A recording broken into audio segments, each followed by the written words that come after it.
Hello out there, YouTube land and also social media lands. Welcome to an all-new video. In this video, we're going to do a movie review of a new film that just came out last week, and is a sequel that we've been waiting for a few years now, so we're going to get right into that. Before we do that, make sure you hit that subscribe button so you don't miss this video and the other videos I put up. As always, people, if you enjoy my content here on YouTube, definitely check out my other social media platforms, so Twitter, Facebook, Instagram, TikTok, Patreon, all those great places. I always pretty much post on a regular basis, so definitely check those out. As always, people, let's get right into this.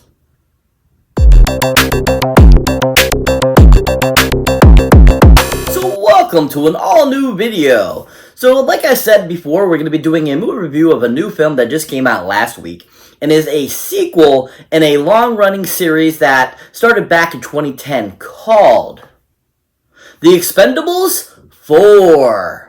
Yeah, The Expendables 4.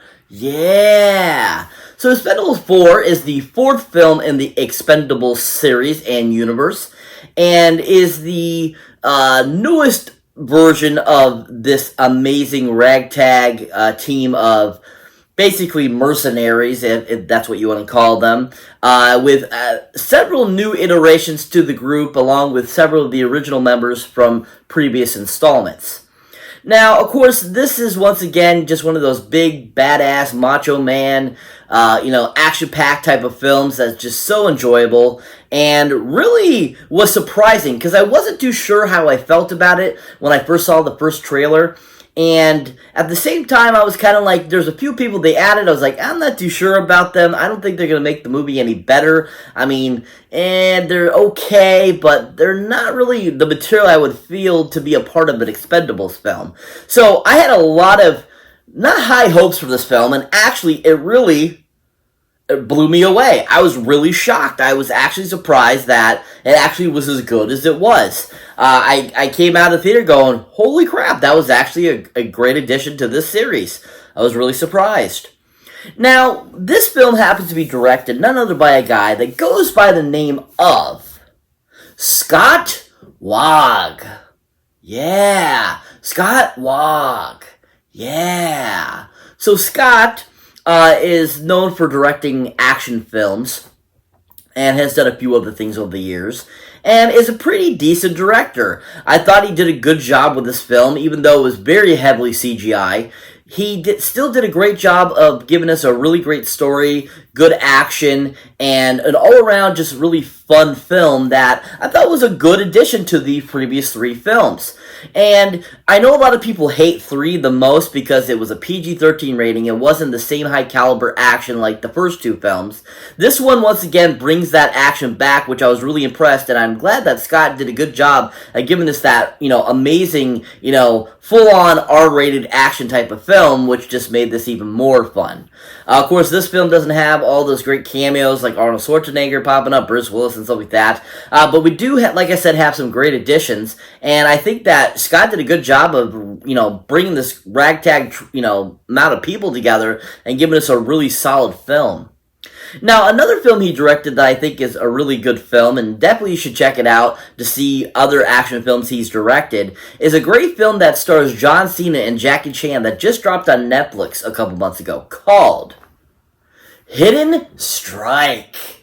Yeah, Hidden Strike.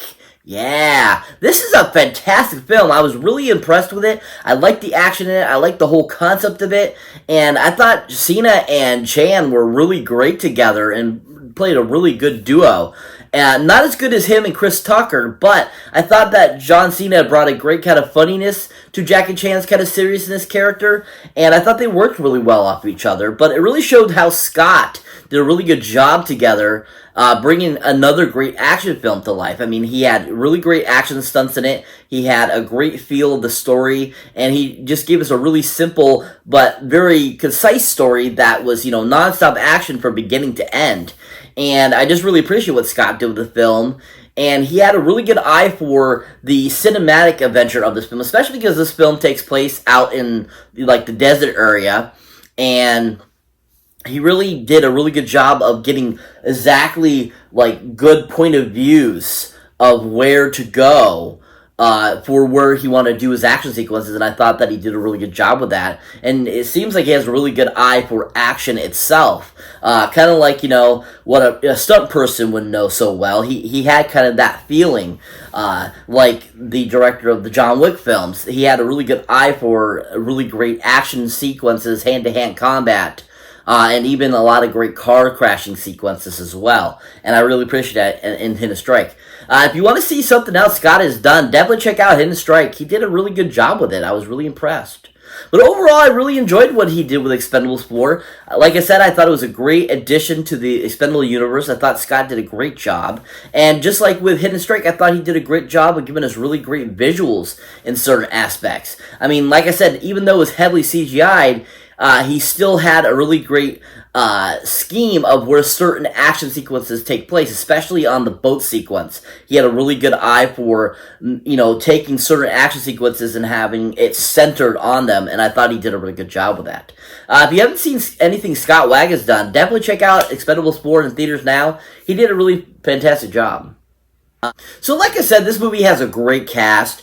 We have a few returning from the previous installments with a few new additions to the film series, and that all were, it was like I said, it was kind of like, I'm not sure how this is going to work out with these new people, but overall, like I said, it actually surprised me, and I was really impressed by what they all brought. So to start us off, of course, is the veteran himself to the series, Mr. Sylvester Stallone! Oh yeah, Sylvester Stallone! Woo! Sylvester Stallone! Absolutely love Sylvester Stallone. I mean, this guy rocks it. He is so awesome and amazing. I mean, from everything he's done, from, Rocky to the Rambos, to films like, Demolition Man, Judge Dredd, Cobra, Nighthawks, even some of the, more, newer stuff he's done, besides the Expendables and so forth. He's just always fun, and he has a really good comedic timing odds, too, which was proven in the film Oscar, which he was so freaking good in. And I just absolutely think Sylvester Stallone is a very underrated actor. I think he's fantastic. He does a great job in anything he's been in, and he just really, dives deep into his acting roles, into writing for them, into helping producing and all this kind of stuff. And he's just a really solid, one of the classic, action stars, and it was so great to see him in this. Even though he had a very small part in the film, he still rocked it out with the little scenes he had, and he was so freaking fantastic. And I absolutely loved him. I was very happy that, they didn't kill him off or something like that. I thought that was really fantastic that they didn't do that, because I know this is pretty much his last one, he said. And so I was really impressed with what he brought to the little timing he had in the film, and it was just on point. His Barney to the T in the previous 3 installments. Now, if you haven't seen anything else Sylvester Stallone is looking for something to check out that maybe you haven't seen Sylvester Stallone do, there's a great film he was in back in the 80s that you should definitely check out called Tango and Cash. Yeah, Tango and Cash. Oh my god, this movie is fantastic. Stars Kurt Russell, him and Sylvester Stallone play kind of like a buddy cop duo type of deal, and basically they end up in prison at one point, and it's up to them to try to figure out how to stop this bad guy and get out of prison, all this kind of cool stuff. And I just loved what Sylvester Stallone did with this character. I liked that it was a little different than his previous characters in the 80s and so forth that he's done. And I appreciated that he brought kind of a little bit of comedy to it, along with a little sophistication compared to his other previous characters too as well, where he was more of he was definitely more of the refined character versus how Kurt Russell's supposed to be kind of like the odd man out, kind of like Mel Gibson in the Lethal Weapons, where Danny Glover's kind of the straight man. Sylvester Stallone plays kind of the straight man in this film, and I really enjoyed seeing him kind of play that type of character. And he just really knocked it out of the park in this film and just kicked butt and just made a really fantastic film. And it's just super enjoyable, great acting, great action, great story. All around, it's just a really well done film. If you haven't seen Tango Cash, definitely check it out for Sylvester Stallone's performance. He was really amazing in it. But overall, I really enjoyed the part that he had in Expendables 4, giving us that great kind of Barney sign-off, and it was just really enjoyable to see him again, and I don't think it would be Expendables movies without Sylvester Stallone. If you haven't seen anything recently with Sylvester Stallone, definitely go check out Expendables 4 in theaters now. he was superb. So that brings me to the next actor I'd like to talk about that was in this film. And that is none other than another staple in this awesome franchise that returns to this fourth installment and has kind of started to become kind of the new leader of the Expendables. And that, of course, is Mr.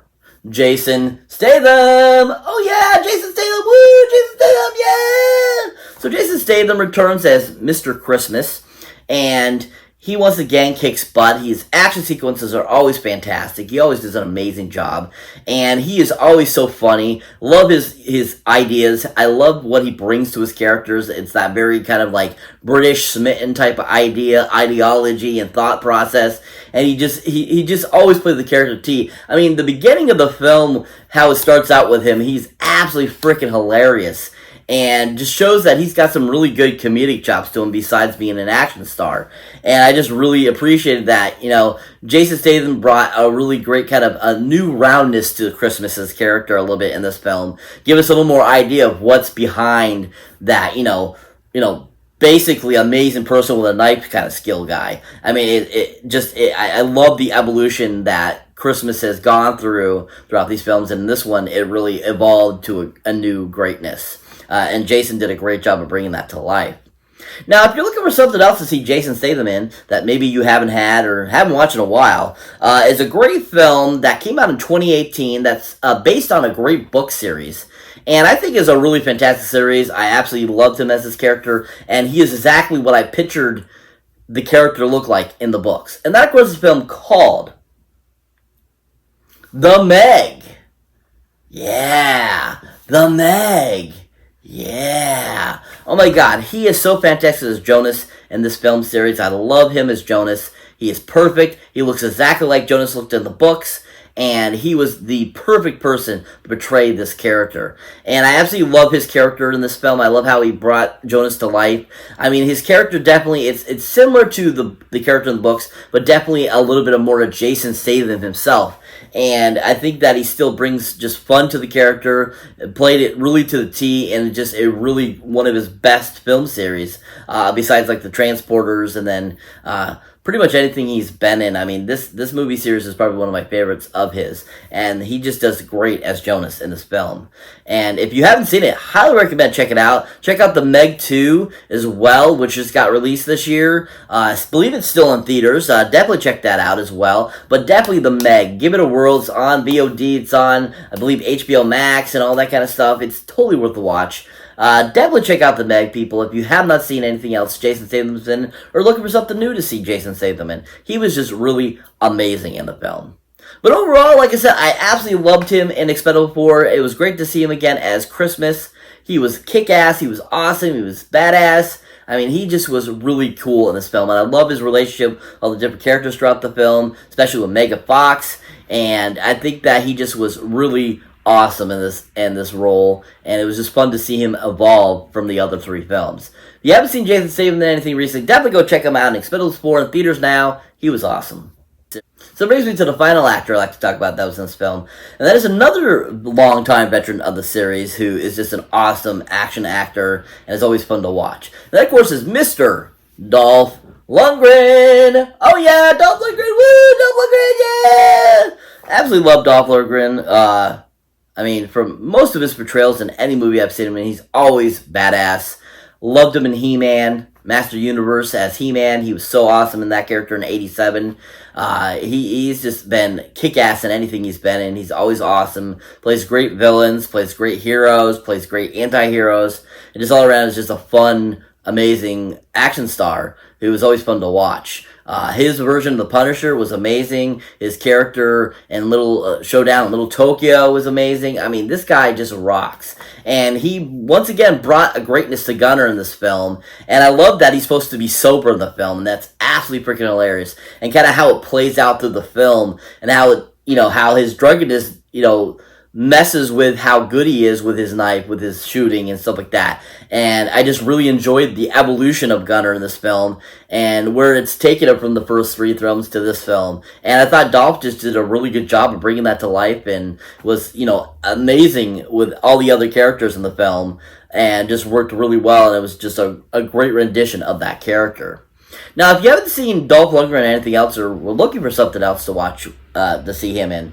Definitely check out a great film from 1992 called Universal Soldier. Yeah, Universal Soldier. Yeah, this movie is fantastic. He is so awesome, this film. He really rocks it. He really does a great job.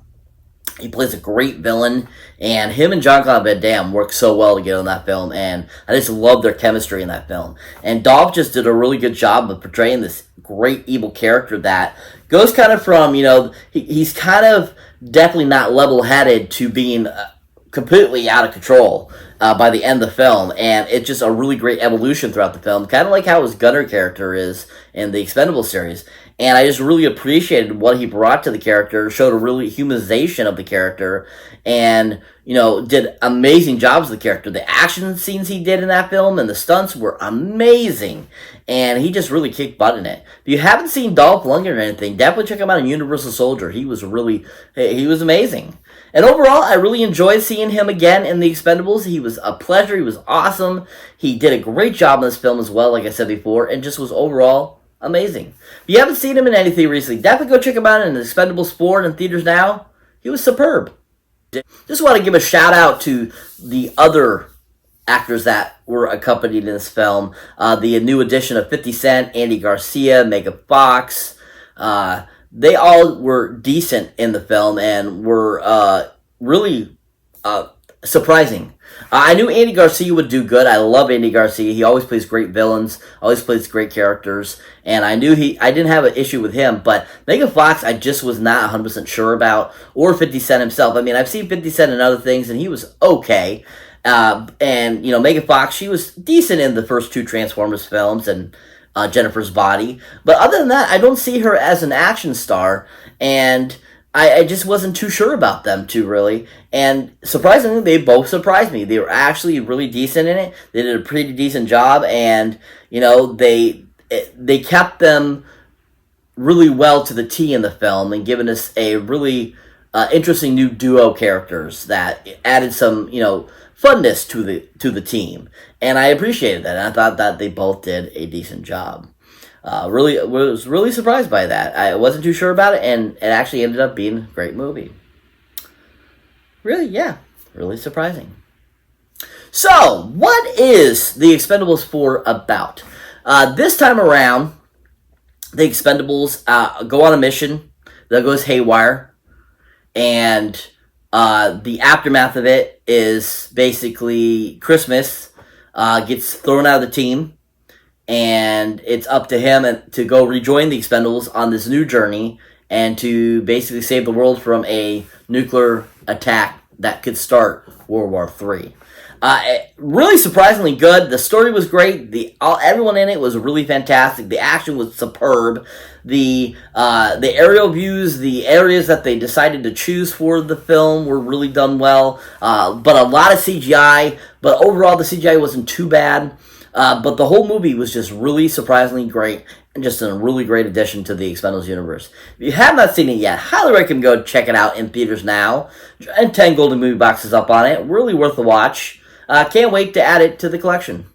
So that's it for this review, guys. As always, thank you for watching. Thank you for liking. Also, thank you for subscribing. If this is your first time here or you haven't been here before, don't forget to check out any other new videos you might not see mine. As always, people, if you want to show support for the channel, definitely check out my Patreon page. Or even get other people. Say, hey, check out this guy, subscribe, that kind of deal. That's always appreciated. As always, people, can't wait till next time, people. We can't do this without you. Or can we? I'm not sure. Anyways, as we always say, see you next time!